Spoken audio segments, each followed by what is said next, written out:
Ni kweli ilikuwa shaka. Mungu ni mwema. Tuko pamoja. Ukweli ni kwamba Simon Mkirene hakuwa kutoka Libya. Simon Mkirene alikuwa Myahudi, na Myahudi kila Pasaka kama vile kaka zetu wameenda Meka, na tamaa ya kila mtu ni kwamba kabla haujakufa ufike wapi? Kila Myahudi aliyefikisha miaka 18 tamaa yake Pasaka lazima angeenda Yerusalemu. Kwa hivyo Simon Mkirene ni Mkristo ambaye alitamani kuhiji kwa sababu ya imani yake. Tunaambiwa ukisoma Matendo ya Mitume na pia Marko, Simon Mkirene alikuwa ameenda kuhiji, na alienda hata na watoto wake Alexander na Rufus. Amewapeleka dhamira ya imani. Akiwa kule ndio hii maandamano inapita, na akaenda kuchungulia. Bahati mbaya ama bahati nzuri akaingizwa kwa awitokea, na hapo ndipo Simon Mkirene akajipata kwa historia ya wao. Hakuwa ameenda shamba, alikuwa ameenda kuhiji, alikuwa ameenda safari ya imani, alikuwa ameenda shirika ya huko, alikuwa ameenda roho ya huko kwenda kutoa imani yake kama yule Mwethiopia alikuwa ameenda kuhiji.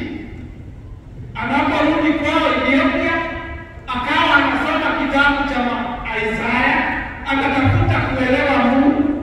Hapo Filipo akatumwa, akaambiwa karibia huyo jamaa, anasoma haelewi, mfunulie. Mungu ni mwema. Kwa hivyo walikuwa na tamaa ya kujua zaidi, na bahati ya Mungu akamjalia Simon Mkirene. Na unajua hii bahati haijaipata mtu mwingine. Mtu wa kwanza, Afrika wa kwanza, an African was the first person to literally touch the blood of Christ. Sababu ilikuwa inatonyeshwa kwa msalaba, yeye ndiye aliguza damu ya Yesu hapa. Alafu tunauliza kwa nini tunasabai ukopi? Simon Mkirene. Africa is blessed. Afrika ndiye aliyekuwa mtu wa kwanza kugusa damu ya Yesu. Alikuwa ameenda kutafuta kujua zaidi juu ya imani yake. Mungu ni mwema. Kwa hivyo ukisikia una tamaa ya kujua zaidi, tamaa ya kuelewa imani yako zaidi, tamaa ya kujua Kristo zaidi, unaongozwa na Roho Mtakatifu. Ukiona unatosheka tu na ya mwisho, Roho Mtakatifu, dalili ya mwisho ya Roho Mtakatifu ni kwamba unajengwa katika upendo wa Mungu na jirani. Yesu aliwaambia, sala ya mwisho ya Yesu ilikuwa hivi: Baba, nawaombea hawa wawe kitu kimoja. Alafu Alhamisi Kuu, wakati Yesu alipokuwa akiandaa karamu ya mwisho, Judas akatoka. Judas alipotoka, Yesu alisema nini? Amri mpya nawapa. Ni baada ya Judas kutoka, Yesu akasema amri mpya na mpendane kama nilivyowapenda. Dalili, the principal sign ya kwamba una roho wa Mungu ni kupenda Mungu na kupenda jirani. Ikiwa hauna upendo wa Mungu, you are busy for God, you are even busy for your neighbor. Iko kasoro kwa Mungu. Ni mwema. Kupenda Mungu, kupenda jirani. Ndio akamaliza kwa kusema amri mpya nawapa. Amri mpya, mpende Mungu, mpende jirani.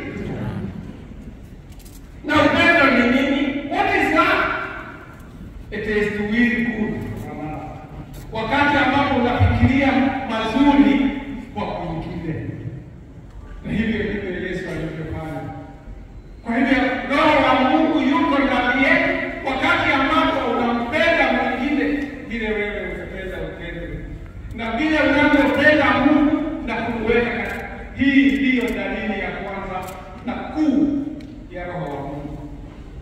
Ikiwa wewe tu ni kujipenda na kufikiria tu mambo yako na sio ishara. Na kumbuka Bishop King alikuwa anasema nini? Kuna roho mbili, roho ya mpenda Mungu na roho wa mpenda vitu. God is good. Roho wa Mungu unampenda Mungu na unafikiria mema juu ya jina Mungu mwema. Hii ndio sababu tunasikia historia ya hawa jamaa walikuwa kwa Kandele, wajamaa wanne.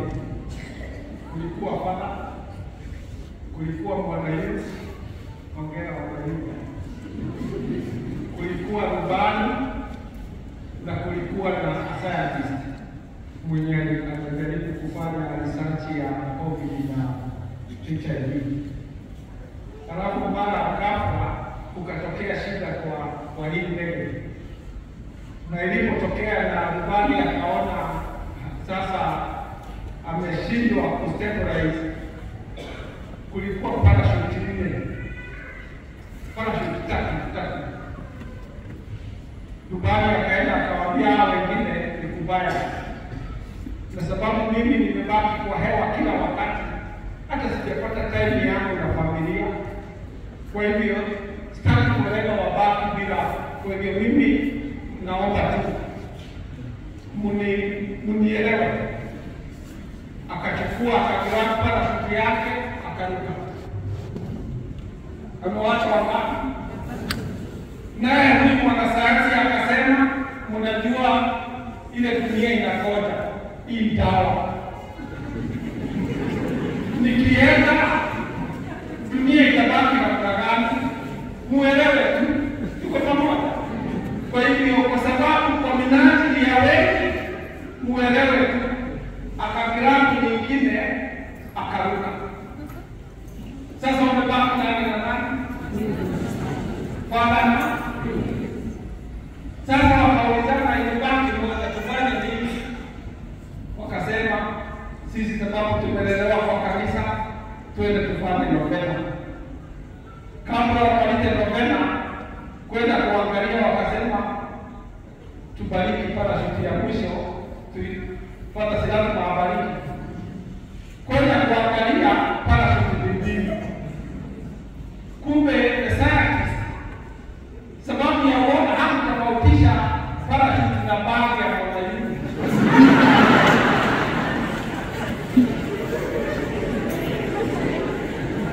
Kwa hivyo alichukua bagi ya mwanadamu na akaruka maji. Kwa hivyo kwenda kuangalia parachute ni ngapi? Ni mbili. Kwa hivyo baba na mwanadamu wakaruka vizuri. Pigia Yesu makofi.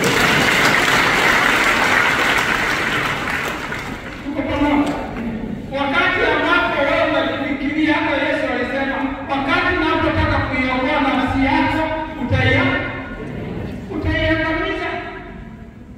Watu wengi wanafikiria leo juu yao tu binafsi.